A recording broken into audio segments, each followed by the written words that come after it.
Tuh, Jelas ya? jelas, jelas, Pak. Kita mulai ya. Baik, Pak. Ini Assalamualaikum warahmatullahi wabarakatuh. Waalaikumsalam warahmatullahi wabarakatuh. Sahabat-sahabat Seven Wellness, sahabat-sahabat Nakoy.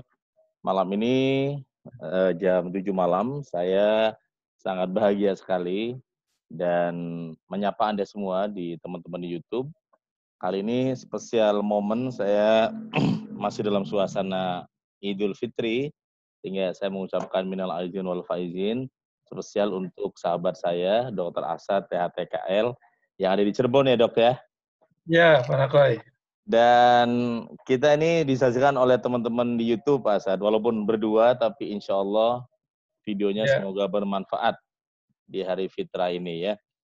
Pak Asad, maaf lahir batin ya. amin. Ya, sama-sama Pak Nakoy. Dan Aktivitas seluruh teman-teman alumni, mohon maaf lahir batin. amin. Taqabbalallahu minna wa minkum. Amin, amin, amin. Amin, amin, ya Allah. Pak Said, teman-teman, kemarin kita juga baru seminar dengan Dr. Yani, Ketua COVID Ya, yang Nurjati ya. Saya ngisi ya, acara di situ tentang bahagia tanpa syarat. Kebetulan baru mengeluarkan buku yang ke-9 nih, Dok. Temanya bahagia tanpa syarat. iya. Hmm. Karena saat ini sepertinya bahagia ini yang terlihatnya sangat mahal ya, karena banyak orang di rumah Iya, kelihatannya iya.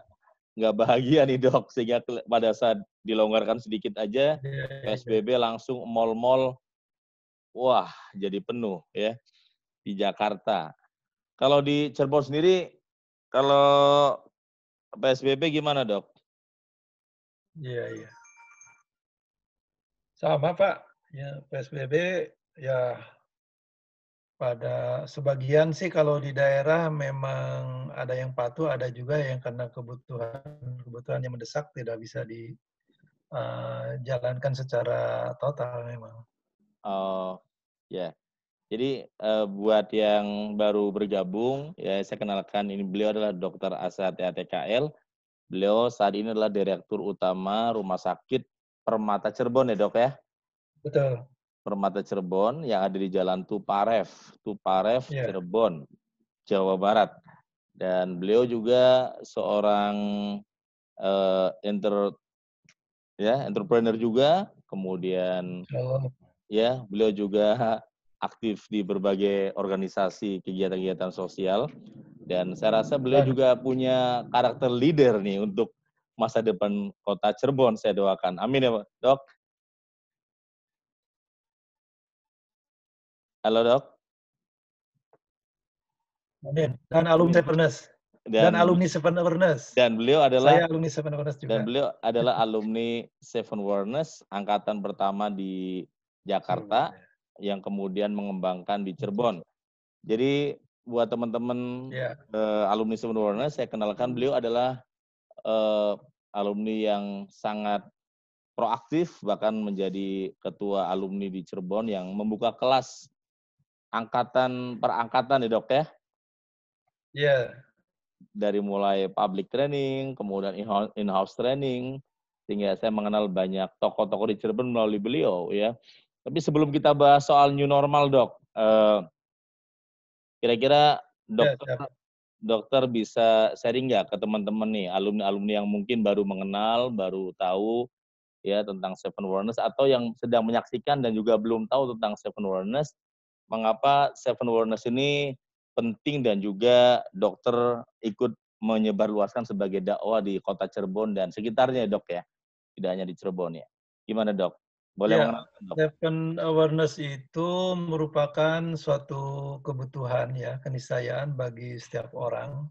Karena Seven Awareness merupakan salah satu metode bagaimana kita mengenal diri kita, kemudian bagaimana kita mengembangkan diri kita, memberdayakan diri kita, sehingga kita bisa memberikan manfaat yang luas dalam hidup ini ya. Kalau istilah agama kita bisa menciptakan rahmatan lil alamin, bisa memberikan manfaat bagi diri kita, keluarga, dan sebanyak-banyaknya orang. Nah, kesadaran merupakan salah satu kata kunci saya kira ya, untuk siapapun yang ingin bagaimana bisa menciptakan nilai tambah dalam hidup ini. Seven awareness salah satu metode yang bisa mengguide kita bagaimana kita bisa berdaya secara maksimal sehingga kita bisa menjadi manusia di atas rata-rata. Itu yang saya rasakan, Pak Nakoy. Ya, Dok, ada yang bertanya, ya kira-kira setelah ikut pelatihan Seven Awareness sih, dokter visi-visi apa yang sudah dicapai sejak ikut sampai sekarang yang kemudian semakin bersyukur kepada Allah atas nikmat-nikmat yang Allah berikan dari mulai kesehatan, kemudian karir, keluarga, hidup yang berkah, yang mungkin bisa diseringkan sehingga Pertama, memang baik, baik, memang ketika kita punya mimpi ya, itu mimpi itu betul-betul harus kita masukkan ke dalam pikiran kita, kalau istilah lain mungkin masuk dalam bawah sadar kita, ya, yang dulu pada saat pelatihan Seven Awareness dilakukan afirmasi ya.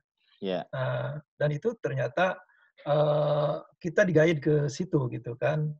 Salah satu mimpi saya dulu saya ingin mendirikan rumah sakit, alhamdulillah itu tercapai. Tahun 2015 kita sudah operasional rumah sakit kita. Kemudian saya ingin dan waktu punya itu belum ada rumah suatu sakit, Dok, ya? Waktu punya belum, mimpi belum, belum ya? Terus apa lagi, belum, Dok? belum. Tetapi itu salah satu yang saya gambar dalam pelatihan Seven Awareness, mimpi yang ingin dicapai. Kemudian saya juga ingin punya suatu tempat di mana tempat itu bisa menjadi kita bisa sharing dengan banyak pihak ya. Nah, alhamdulillah itu sudah ada meskipun belum maksimal ya. Jadi di tempat saya Pak Nakoy, yang Pak Nakoy dulu sering mampir juga di Kampung Mima Bima ya, ya, itu Kampung Bima memang ya? salah satu tempat saya ya, salah satu tempat saya sharing dengan teman-teman, dengan banyak pihak. Itu salah satu tempat nongkrong kita ya untuk berbagi salah satunya. Kemudian juga akhirnya dengan kita mengembangkan diri ya, salah satunya dengan metode Seven Awareness, kita punya banyak link, punya banyak tempat juga untuk kita bisa berkolaborasi dengan berbagai pihak ya. Itu yang saya rasakan. Dan saya masih ingat ya, dulu waktu saya berapa kali ke rumah Dokter Asad, anak-anak tuh masih kecil-kecil ya, Dok, ya? Ya, Sekarang boleh sharing nggak, Dok? Yang pertama itu di ya, mana? Amir, saya ingat Amir ya. Amir itu yang anak berapa ya, Dok, ya? Muhammad Emir Sidik ya. Ya, Alhamdulillah saya punya 3 orang anak, Pak Nakoy. ya. 1 perempuan yang paling besar, sekarang lagi menempuh pendidikan dokter di Universitas Islam Bandung, lagi koas Oh, sudah setengah koas. tahunnya. Ya. Kemudian yang kedua Muhammad Emir Sidik, juga kebetulan ngambil kedokteran juga, udah semester 4. Yang ketiga, insya Allah masuk SMA tahun ini. Yang ketiga Gitu di Pak Nakoy. Cirebon. Di Cirebon ya. Ya, luar biasa ya. Jadi berkahnya ini semua sisi ya, Dok, ya, dari mulai karir, cita-cita, termasuk keluarga, dan saya doakan semoga anak keturunannya soleh dan soleha, menjadi berkah untuk orang tuanya Amin, Dokter Asad amin. dan istri. Ya, jadi sahabat-sahabat Seven Awareness dimanapun Anda berada, ya kalau nanti ke Cirebon dan ada kesempatan bersilaturahim, bisa berjumpa dengan Dokter Asad. Ya, beliau sangat terbuka sekali dan sangat support sekali. Jadi pastikan tidak hanya kulinernya yang dimampirkan, juga salah satu persahabatan dengan Dokter Asad ya, TKL, yang beliau super sibuk. Biasanya kalau sibuk-sibuknya beliau sering saya ganggu ya, Dok. Kadang-kadang saya ke situ lagi ada urusan Alhamdulillah. dadakan ya. Ada yang sakit ya, yang saya alami langsung ke sana. Dan terima kasih dokter ya, Dr. Asad. Semoga Allah membalas semua kebaikannya dan dalam bentuk rezeki yang tidak Amin. terduga-duga. Sama-sama Pak Nakoil. Baik, Dok. Ini kita mau ngobrol Amin. santai tentang ya new normal ya, Dr. Asad. Jadi Ya. selama ini kalau saya ingin tanya, Dr. Asad menghandle langsung nggak ada pasien COVID, Dok, di Permata, Dok? Eh, Kami sakit Permata memang bukan salah satu bukan rumah sakit yang ditunjuk secara langsung oleh pemerintah sebagai rumah sakit rujukan COVID. Hmm. Tetapi karena rumah sakit berkewajiban melayani pasien siapapun yang datang, ya kami kalau ada pasien eh, COVID ya kami layani. Dan kalau memang itu harus dirujuk, kami rujuk ke rumah sakit yang memang ditunjuk sebagai rumah sakit rujukan. Tapi ada, Dok?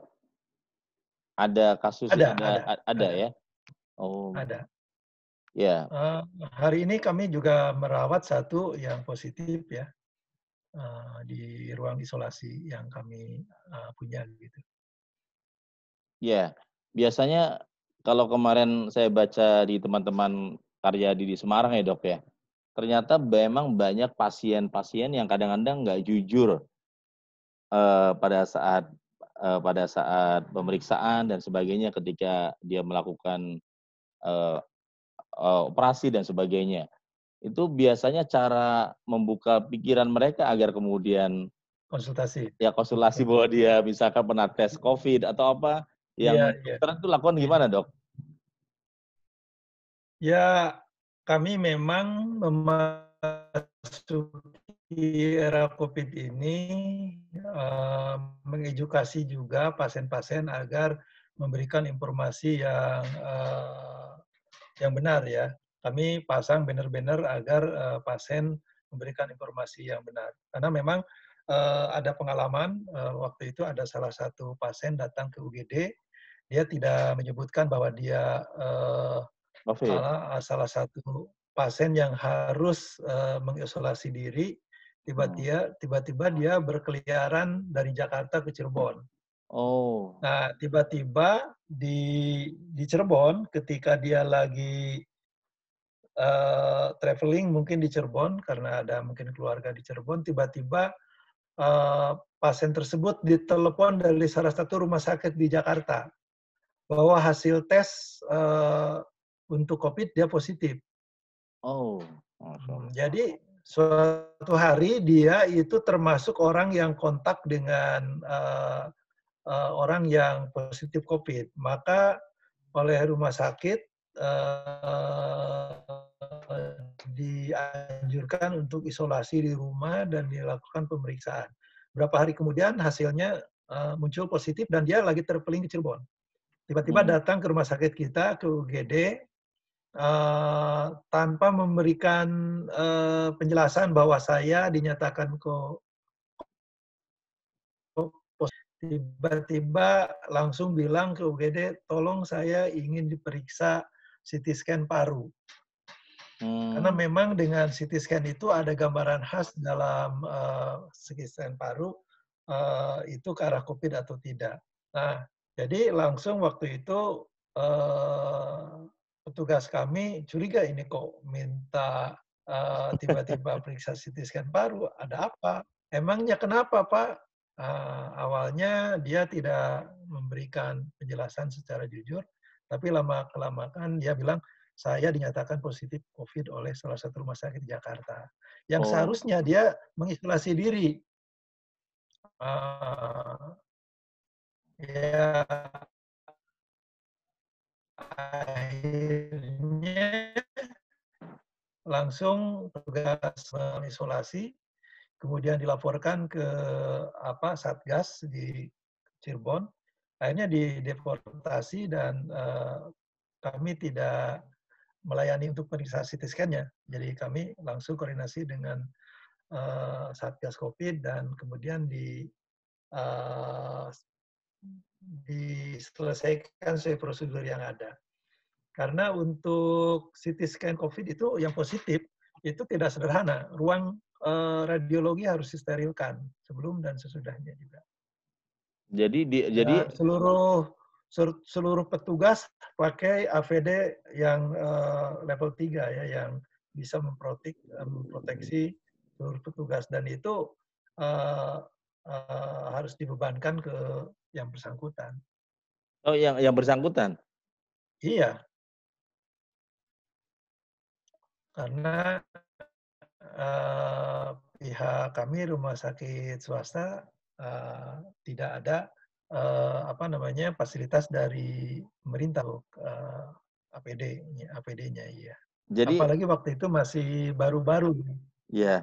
Jadi yang beredar di medsos itu bahwa kalau COVID kemudian dia ke swasta dengan angka yang besar itu berarti benar ya, Dok? Berarti kalau ke swasta ya. Kalau dia Iya, ada juga sekarang setelah berjalan berapa lama, ada juga yang bisa diklaim ke Kementerian Kesehatan sekarang. Tapi itu oh, eh, Tapi kalau untuk rumah sakit yang ditunjuk itu semua diklaim biasanya. Nah, kami bukan rumah sakit yang ditunjuk itu. jadi sahabat-sahabat Nakoy, sahabat-sahabat Seven Wellness, di sinilah kalau tadi Dokter Asep sharing tentang seorang pasien tadi yang kemudian dia dari Jakarta ke Cirebon dengan santainya, tanpa merasa bersalah, tanpa merasa sadar, inilah pentingnya dalam Seven Wellness namanya self awareness. Sadar diri bahwa, oh saya pasien, saya beresiko menularkan ke orang lain, maka saya lebih baik diam di rumah, mengisolasi diri. Nah ini ketika kesadaran itu nggak ada, yang terjadi akhirnya memang melebar kemana-mana, merepotkan ke semuanya tadi ya Dok ya. Bahkan yang Ya, dan seharusnya semua orang yang berhubungan dengan dia, alat pelindung diri harus diisolasi juga. Jadi sempat pada waktu itu petugas kami yang di UGD ada security, ada admin kami yang tidak sempat menggunakan APD, ya kami karantina selama 2 minggu. nah Ya. pertanyaannya yang di luar itu ya, Yang di masyarakat. luar itu yang kita Wah tidak itu tahu. dia. Nah, Memang ini yang bisa menimbulkan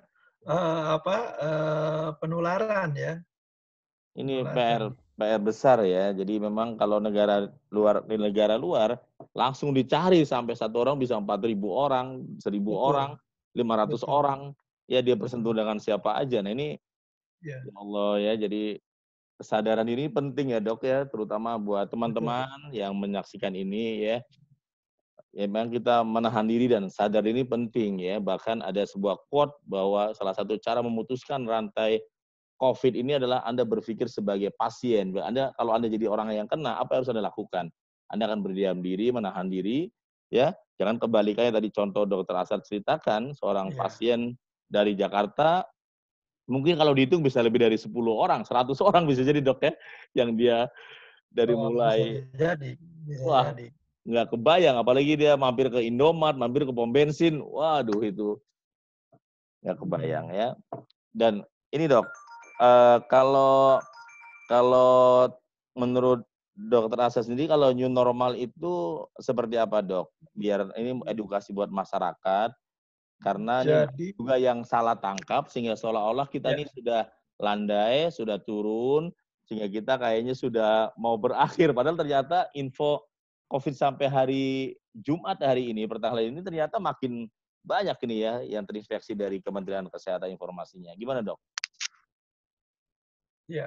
Jadi new normal itu merupakan suatu upaya kita melakukan adaptasi terhadap situasi pandemi ini. Ya, Hmm. saya kira sudah menjadi naluri manusia ya, bahwa ketika kita memasuki suatu kondisi yang tidak biasa dan itu berlangsung terus, otomatis kita sebagai manusia yang diberikan akal oleh Allah melakukan adaptasi. Nah, jadi memasuki new normal ini kita harus sadar bahwa COVID ini belum selesai. Nah, bagaimana kita beradaptasi dengan situasi ini? Contoh salah satunya kita harus membiasakan diri hidup sehat. Ya, Baik secara fisik maupun secara psikis ya. ya betul. Dari secara psikis bagaimana supaya hidup kita ini dalam kondisi tenang, tidak panik ya dengan kondisi ini, tenang, optimis. Nah, itu juga akan membuat tubuh kita akan lebih baik ya. Kedua, eh, kita harus melakukan upaya-upaya supaya tidak kena resiko. Contoh jaga jarak, kemudian menggunakan masker. Kalau kita bersin batuk itu ada etikanya, tidak asal dengan kasa atau tisu terus buang, atau kita tutup dengan eh, tangan kita seperti ini sehingga tidak Begini ya. Iya. menyembur seenaknya ya. Nah, kalau kita pakai masker, insya Allah itu kalau kita bersin batuk akan tertahan oleh masker kita. Jadi tidak menimbulkan sebaran percikan droplet dari rongga hidung atau dari tenggorokan kita gitu Pak. Ya. Kemudian selalu tangan kita bersih ya.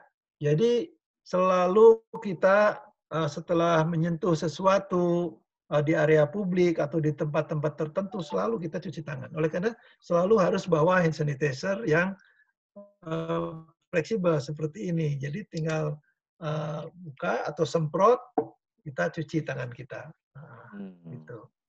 Dan kemudian di area-area publik selalu ada fasilitas untuk cuci tangan. Dengan sabun juga itu lebih baik.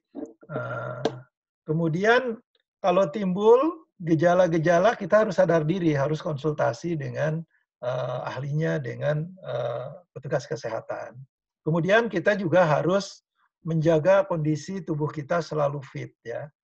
Asupan gizi yang cukup, istirahat yang cukup, dan jauh lebih penting bagaimana kita menjadi seorang yang tenang, yang optimis ya. Nah, tentu salah satu kuncinya kita harus selalu menjaga hubungan baik kita dengan Sang Holik tentunya. Jadi sebenarnya eh, new normal itu sesuatu yang ya biasa saja gitu kan, bukan Iya. sesuatu yang aneh. Itu bagian daripada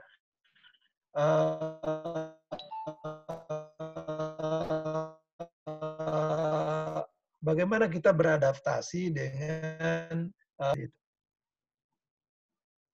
Jadi bagi seorang yang punya usaha, buka toko, eh, jualan di pasar, atau memberikan pelayanan tertentu, mengajar, berinteraksi dengan orang lain, no problem. Yang penting protokol yang harus dilakukan berdasarkan standar kesehatan yang update itu dilakukan aman insya Allah.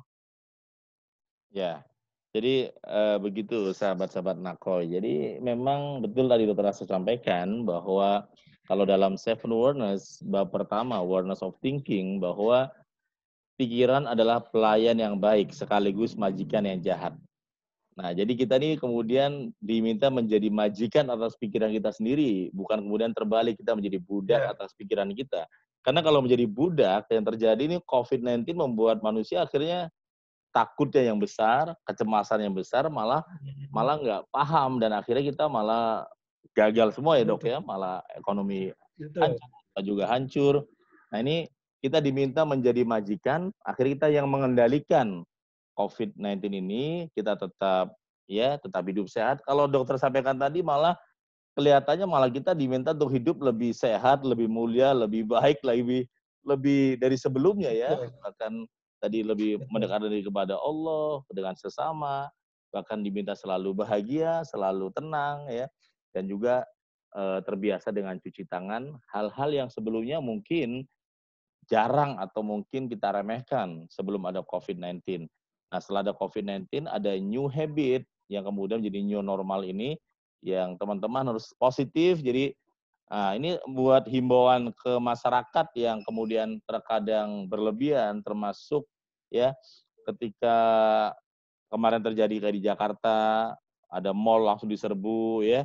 Kalau di Cirebon ada Ya. atau sama atau gimana dok? Kemarin suasana Lebaran Sama Pak Nakoy. sama ya? Iya, jadi ketika Cirebon Superblok dibuka itu langsung Oh, ini berjubel, langsung padat gitu kan. oh, termasuk Nah bioskopnya ini dibuka?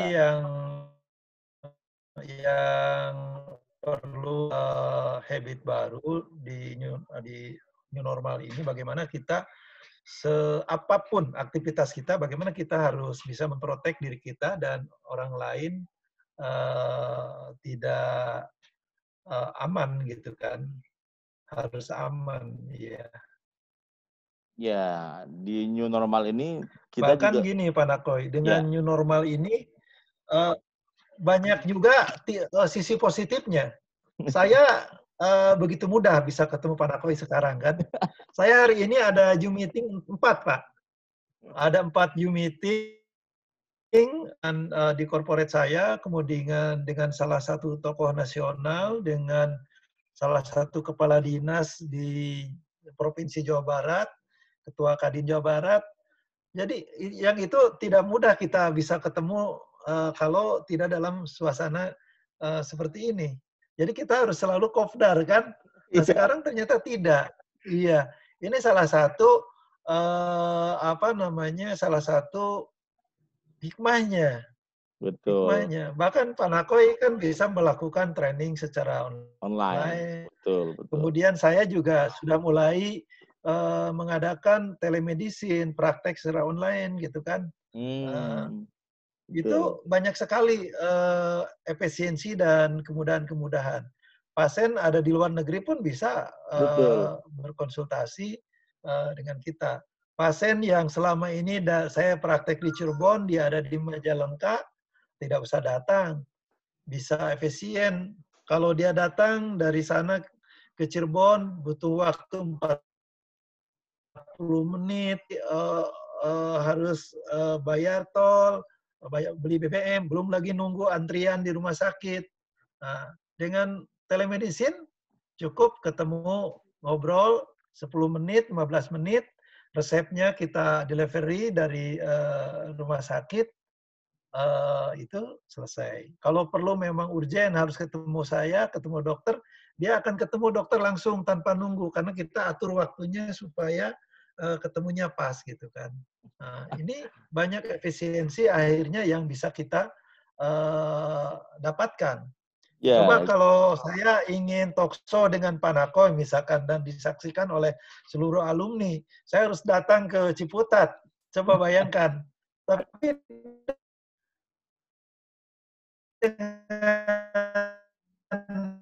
karena kita menjadi habit. Nah, jadi tinggal bagaimana di era pandemi COVID ini memasuki new normal ini kita berkreasi lah, betul, beradaptasi sehingga betul. kita bisa lebih eksis lagi, lebih maju lagi. Itulah Tuhan selalu memberikan sesuatu yang kadang-kadang dalam pandangan kita negatif, padahal di situ sebenarnya ada sesuatu benefit yang sangat luar biasa. Nah, Betul, tergantung bagaimana kita mensyukurinya, saya kira betul, itu. betul. Betul dan yang disampaikan oleh Dr. Asad ini kalau di dalam Seven Awareness, awareness kelima, awareness of wisdom, dikatakan bahwa setiap masalah itu memang datang satu paket dengan solusinya. Jadi ini ternyata banyak solusi-solusi Betul, baru, cara-cara baru yang akhirnya mereka yang kreatif, inovatif, kemudian kolaboratif, ya, kemudian mereka juga iya, visioner, justru mereka jadi pemenang di suasana COVID-19 ini ya, Dokter Asad ya. Bagian yang memang dia betul, susah beradaptasi, betul, masih sukses di masa lalu, akan tertinggal jauh oleh para pemain-pemain baru ya di suasana COVID-19 ini. Dok, yang berikutnya Dok, ya, eee, kalau kemarin kita ada tagar lumayan populer Dok, soal Indonesia Terserah Dok. ya. Gimana kalau kacamata Dokter Asad melihat para tenaga medis dan dokter yang kemudian viral ya.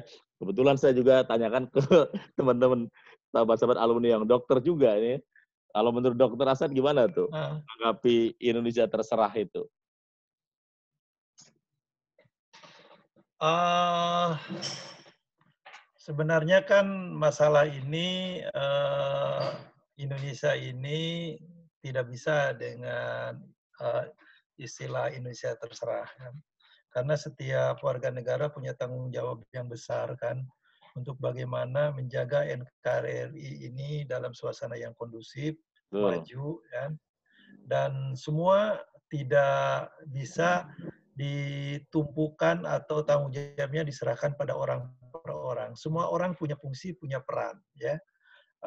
Dalam kondisi COVID seperti ini tentu tenaga kesehatan merupakan lini terdepan bagaimana berperan menangani kasus ini. Tetapi juga tidak begitu.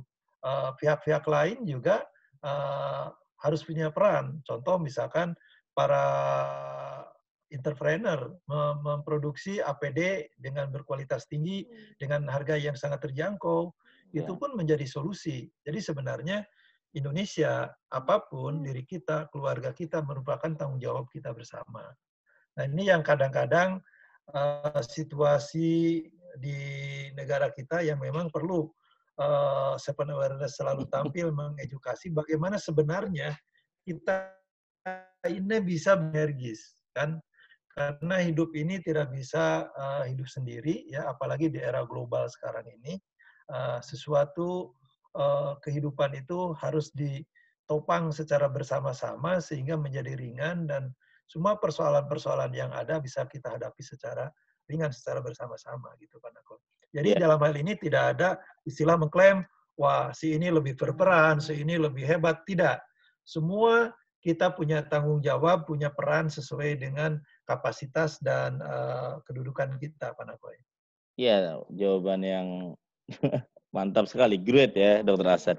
Memang ya kalau dalam Seven Awareness ya, yang tadi sempat juga dibahas oleh Dokter Asad tentang afirmasi, ya memang ada awareness of thinking dituliskan bahwa di mana pikiran tertuju, di situ energi akan mengalir kayak gitu.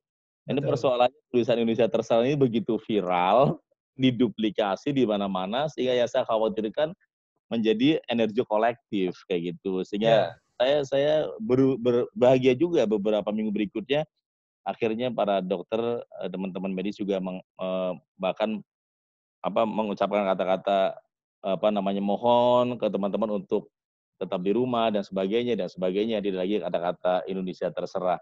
Karena kata-kata Indonesia terserah buat masyarakat akhirnya malah ya udah terserah gue deh, terserah saya deh. Akhirnya ya jadi thank you Dokter Asad ya, dan sahabat-sahabat teman-teman, betul tadi bahwa COVID-19 ini ternyata bukan hanya tanggung jawab teman-teman tenaga medis, tapi malah ada sahabat yang mengatakan justru yang paling depan adalah kita sebagai masyarakat, sahabat-sahabat Seven Awareness. Kalau kitanya self awareness, sadar diri, self understanding, self controlling, maka insya Allah angkanya akan turun dan kemudian tidak terlalu memberatkan teman-teman di rumah sakit. Tapi kalau kitanya nggak care, kita belum menemukan self awareness, akhirnya yang terjadi kita kayak tadi contoh dokter saya ceritakan, seorang pasien dari Jakarta malah malah traveling kemana-mana, dan mungkin contoh kayak gitu bukan hanya dia, mungkin juga ada di tempat lain betul, yang juga melakukan betul. yang serupa. Ya ini yang mohon ke teman-teman untuk sama-sama ya, selain kita berdoa, tapi mengaktifkan kesadaran diri bahwa ya bahwa keberadaan saya hari ini berpengaruh kepada tetangga, lingkungan, masyarakat dan sebagainya. Dan sahabat-sahabat yang hebat, dan satu hal yang juga tadi dokter sampaikan bahwa memang penting sekali Seven Awareness juga masuk ke semua lini agar ya teman-teman yang berjuang ini juga sampai ke level dalam Seven Awareness namanya awareness of surrender. Ilmu ikhlas bahwa setiap yang dia Ya, lakukan adalah untuk Allah dan akan kembali kepada Allah. Bahkan kematian pun ya, hidupnya pun Allah yang menentukan. Sehingga ketika dikonektikan kepada Allah, surrender kepada Allah, maka kemudian ya lelah letih itu menjadi lillah karena Allah, bukan lagi lelah, betul, tapi lillah kepada betul. Allah, sehingga munculnya adalah Iya, jihad. Nah, dalam Islam kalau orang sudah iya, jihad, ijtihad dan mujahadah, maka ini menjadi power yang malah betul-betul antusias, unlimited power, bahkan betul-betul cerah, ceria, semangat menghadapi tantangan, termasuk para dokter menghadapi pasien ya. Jadi semoga ini juga mengingatkan kita semua bahwa ya memang urusan mati, ya kematian, rezeki dan semua milik Allah, sehingga ini menjadi jihad bersama buat kita, jihadnya para dokter, jihadnya kita sebagai entrepreneur, jihadnya para pembisnis, jihadnya kita semua para warga masyarakat, rakyat Indonesia untuk menyelamatkan ya Indonesia yang kita cintai. Sahabat-sahabat yang luar biasa. Dan di Islam sendiri ya dok, kalau kita menyelamatkan Ya, binatang aja ya, itu pahalanya ya, berlipat-lipat. Apalagi menyelamatkan betul, satu nyawa, dua betul, nyawa. betul. Kita menyelamatkan, wah itu Ya, Masya Allah luar biasa. Dok, ya, untuk ya, bagian terakhir ya, di dalam ya, Seven Awareness itu kan ada One Minute Awareness. Mungkin ada sahabat-sahabat saya yang belum kenal Dokter Asad, ya mungkin Dokter Asad boleh sharing singkat. Ya, ada yang mungkin menduga Dokter Asadi lahir dari keluarga yang kaya, yang berada sehingga kemudian hidupnya enak terus, atau ada yang menduga jangan-jangan Dokter Asad juga kayak Nakoy dari keluarga yang sulit atau sebagainya sehingga sekarang begitu melesat karirnya. Mungkin Dokter Asad bisa sharing nggak ya One Minute Warner Dokter Asad sehingga kemudian punya motivasi yang tinggi, yang kuat, yang teman-teman mungkin belum tahu bahwa Dokter Asad bukan dari Cirebon ya dok ya, dari ya, beliau akan cerita sendiri yang kalau dalam Seven Awareness ada satu kalimat bahwa orang gagal punya ribuan alasan, orang sukses hanya punya satu alasan, yaitu tidak ada alasan. Nah, beliau ini, Dr. Asad ini, saya lihat dia hanya punya satu alasan, yaitu nggak ada alasan. Selalu ready, selalu siap, bismillah, lillah, karena Allah, sehingga kemudian ya menjadi cahaya, cahaya untuk diri dia dan juga lingkungan dan inspirasi untuk jadi role model di masyarakatnya. Nah, ini sebagai bagian akhir, Dok. Apa yang menjadi One Minute ya. Awareness Dr. Asad sehingga kemudian ya terlihat tidak pernah menyerah sehingga teman-teman yang baru mengenal Dr. Asad tahu nih apa yang Dr. Asad sebenarnya temukan One Minute Awareness itu, Dok.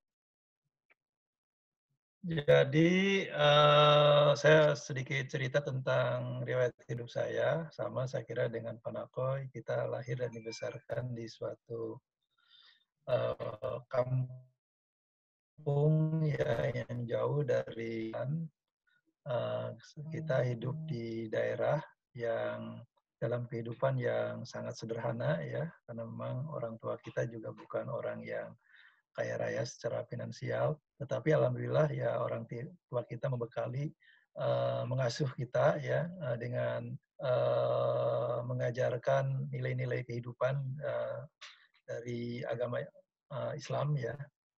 Dan seperti biasanya orang tua kita selalu memimpikan anaknya itu menjadi seseorang yang dipandang di dalam kehidupan hari-hari masyarakat, punya status sosial yang yang baguslah. Di daerah itu biasanya sudah menjadi tradisi kalau seseorang jadi Di mana, Dok? PNS, Daerahnya di mana, Dok? Singaparna, Tasikmalaya. Tasikmalaya. Ya. Oke. Jadi kalau seseorang jadi pejabat atau jadi guru, jadi dokter, itu dianggap punya status sosial yang tinggi.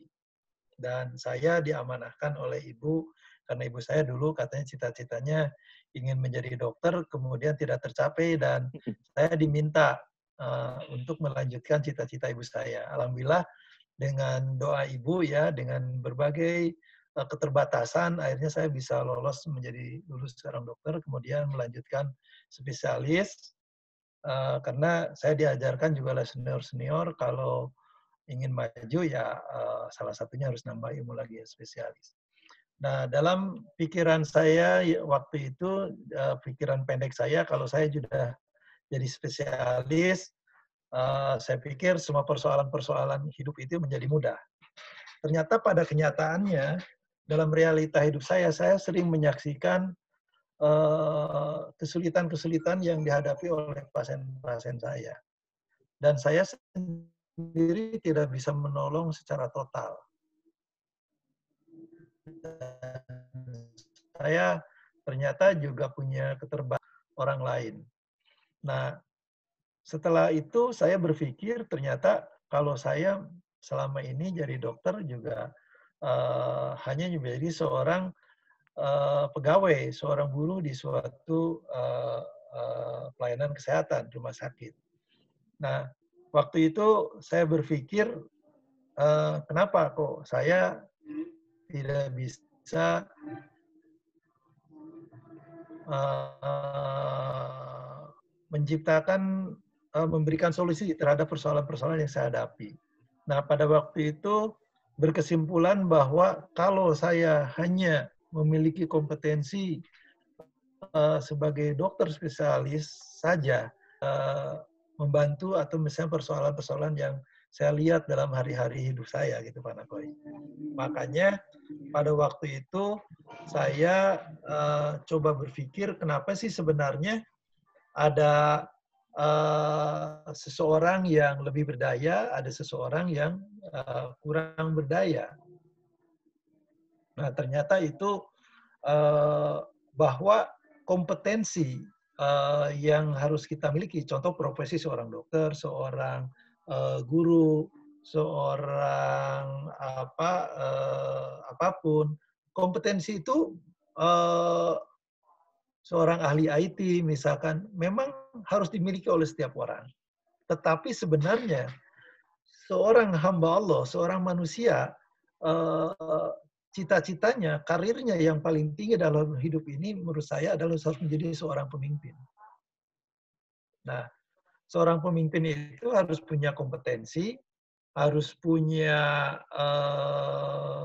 kemampuan mengkolaborasi, mengenergize seluruh potensi yang ada dalam lingkungan hidup kita. Nah, untuk bisa melakukan itu tidak cukup, misalkan saya sebagai profesi dokter spesialis, tidak cukup itu. Kita harus punya kemampuan bagaimana berinteraksi, berkomunikasi, punya kesadaran bagaimana mencari solusi dari seluruh persoalan hidup yang ada. Nah, Seven Awareness salah satu yang memberikan one minute enlightenment, bagaimana saya bisa mendorong diri saya untuk memiliki talenta lain daripada hanya seorang profesi di bidang medis, dalam hal ini THT dan bedah kepala leher. Nah, salah satunya itu kemudian juga wawasan entrepreneurship itu juga menjadi penting. Nah, karena sebenarnya di Indonesia itu bukan tidak ada uang atau tidak ada kekayaan. Perputaran kekayaan uang itu tidak beredar secara proporsional.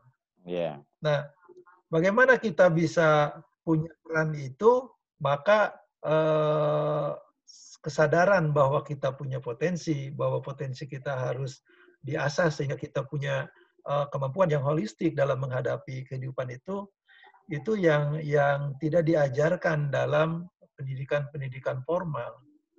Jadi kegiatan pendidikan-pendidikan informal seperti Seven Awareness ini adalah salah satu manfaat yang bisa melengkapi kekurangan-kekurangan yang ada dalam diri kita. Itu Pak Nakoy. Jadi setelah saya berjalan mengalami kehidupan selama sekarang usia 59 tahun, menurut saya setiap kita, cita-cita kita, puncak karir kita adalah menjadi seorang pemimpin. Apapun profesi kita. Nah, ini juga yang perlu diajarkan kepada anak-anak kita. Dan persoalan-persoalan di muka bumi termasuk Indonesia sekarang, kenapa Indonesia ini selalu memiliki masalah yang besar, termasuk juga di dunia internasional, karena memang kita tidak memiliki seorang pemimpin yang capable mengelola kehidupan ini. Karena setiap kita umumnya mengembangkan diri secara parsial, bukan menjadi seorang pemimpin. Nah, seorang pemimpin itu tugasnya bagaimana mensejahterakan dirinya, keluarganya, dan sebanyak-banyak orang. Itu. Dan pemimpin itu mensejahterakan, membantu orang bukan menjadi tugas, tapi itu menjadi hobi, sehingga tidak menjadi beban. Nah, inilah pentingnya bagaimana kita mendidik diri kita, anak-anak kita, bahwa visi hidup kita ini sesuai dengan doa Nabi Ibrahim. Waj'alna lil muttaqina imama. Jadi apapun itu hanya bagian kecil. Puncak karir kita, Pak Nakoy, itu harus menjadi seorang pemimpin. Saya kira itu. Nabi juga mengatakan, kulukum ro'in wa kulukum apa, setiap kamu adalah pemimpin dan pertanggungjawaban. Saya kira disitulah poin self awareness bagaimana bisa berkontribusi melengkapi kekurangan-kekurangan yang ada. Ya, Sehingga bagaimana akhirnya seluruh kita, anak-anak kita menjadi seorang pemimpin nantinya. Sehingga seluruh persoalan hidup bisa diselesaikan secara holistik dalam kehidupan kita. wah, Mungkin thank itu you, Pak Nakoy, thank you, mohon maaf. Dokter Asad. Jadi jawaban yang terakhir tadi betul sekali ya. Ya memang kita di setting grand design kita menjadi leader ya, bukan menjadi biasa-biasa aja, dan Ya, itulah yang dalam istilah seven awareness adalah menjadi manusia di atas rata-rata, Dok ya. Dan sahabat-sahabat Nakoy, sahabat-sahabat seven awareness, tadi kita udah mendengar langsung ternyata Dokter Asad juga eh, mendapatkan one minute awareness dari mamahnya, ibunya, sehingga kemudian melanjutkan cita-cita ibu jadi dokter, dan sekarang menjadi dokter THTKL yang bukan hanya dokter spesialis saja, beliau juga menjadi pribadi yang mencerahkan dirinya, keluarganya, dan juga lingkungannya dengan menjadi entrepreneur, kemudian menjadi ya pribadi yang menggembirakan banyak orang, dan satu tugas mulia, semoga menjadi pemimpin juga di ya di Cirebon, Dokter Asad ya, menjadi ya, doa saya dan juga sahabat-sahabat alumni Seven Awareness. Dan semoga juga teman-teman yang menyaksikan ini juga men-share, membagikan kembali ke teman-teman yang belum menonton, sehingga kemudian menjadi manfaat video ini, bahwa ya seperti dalam quote Seven Awareness, bahwa orang sukses adalah orang biasa, namun hatinya luar biasa ya. Dan terakhir saya ketemu dengan itu, Dok, apa namanya, melatih Pak Edi dan teman-teman dari kota itu di Subang, ya. dan salam kata buat Dokter Asad ya. Waktu Waalaikumsalam. waktu BIMTEK perpisahan antara DPRD lama dan DPRD baru gitu. Jadi yang Ya, nggak ya, masuk dan yang masuk, dan lebih ya, dekat ya. lagi. Cuman memang memang masih Seven Wonders masih butuh Dokter Asad di Cirebon untuk lebih ya lebih maksimal lagi, manfaat lagi. Dan betul tadi kunci dari diskusi kita hari ini, kita mengaktifkan kembali jiwa kepemimpinan kita dari mulai kecil sampai besar, bahwa kita ditakdirkan menjadi seorang pemimpin ya, Dokter Asad ya. Jadi sukses Ya. selalu untuk Dokter Asad dan teman-teman di Rumah Sakit Permata Cirebon. Terus great selalu di atas rata-rata, dan semoga kita juga bisa ya ada kesempatan kolaborasi di rumah sakit ya, Dok ya. Belum pernah, Dok, kita, Dok, Ya, kalau nggak salah. ya. Kenapa? Seven Wellness belum pernah di Gimana Pak Permata. Nakoy? Seven Wellness belum pernah di Permata Cirebon. Permata sering Pak, tapi saya yang melakukan. Mantap, mantap, mantap, mantap. Dok, Begini Pak Nakoy, saya sebenarnya dari perjalanan setelah mendapat salah satunya One Minute Enlightenment, hmm, banyak sekali hikmah yang saya dapatkan. Sebenarnya saya juga ingin membagi beberapa pengalaman ini. Sempat saya berpikiran mau buka channel di YouTube gitu kan. hmm, Tapi rasanya kalau Pak Nakoy secara rutin kita membuat komunikasi seperti ini, saya kira akan lebih grid ya, karena bisa saling melengkapi kan. Karena begini, masih banyak pengetahuan yang perlu kita sebarkan ke banyak orang. betul, Yang ini belum banyak atau kurang begitu disadari banyak orang. Ketika itu disadari, saya kira setiap orang bisa melesat ya, mengembangkan dirinya. Salah satunya Pak Nakoy mungkin mohon maaf sharing, di dalam Al-Quran disebutkan dalam surat Atin ya, watini a'udzubillahi minasyaitonirrajim, bismillahirrahmanirrahim, watini wajaituni waturi sinina wa hadzal baladil amin laqad khalaqnal insana fi ahsani taqwim. Jadi Tuhan bersumpah dengan buah tin ya, Gunung Turisina, dengan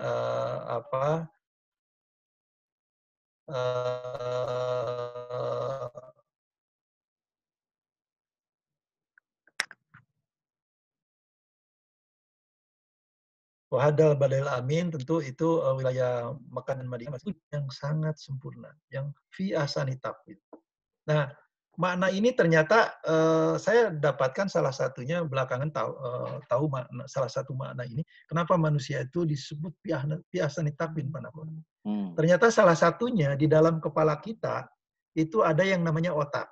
Nah, ini menurut profesor ahli otak, Profesor Dr. Taruna Ikrar, dia seorang ahli neuroscience di Amerika, tapi dia orang Gorontalo. Saya sudah ketemu dengan beliau waktu bedah buku di BPPT. Menurut beliau, beliau menemukan bahwa di dalam kepala kita itu tidak kurang ada miliar sel otak. Kemudian di antara sel-sel otak itu terjadi koneksitas yang tidak kurang dari 1.000 triliun. Nah, setiap sel otak itu punya fungsi. Contoh misalkan, saya ini lagi bicara menggerakkan tangan, ini ada sel otak yang bekerja. Saya bicara, saya mendengar lagu aja, nada channelnya di dalam pendengaran kita, di dalam otak kita. Jadi luar biasa. Nah, ternyata Allah, ya. Sel otak yang 100 miliar itu belum teraktivasi secara maksimal. Maksimal, Nah, ya.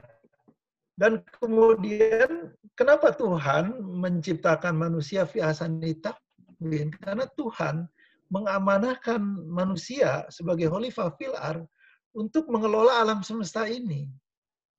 Jadi ini sangat benang merahnya sangat jelas. Betul. Tuhan menciptakan manusia fi ahsani taqwim, Tuhan menugaskan manusia sebagai wakil Tuhan, khalifah fil ardh, disebutkan bahwa aku ciptakan dunia dengan seluruh isinya untuk manusia.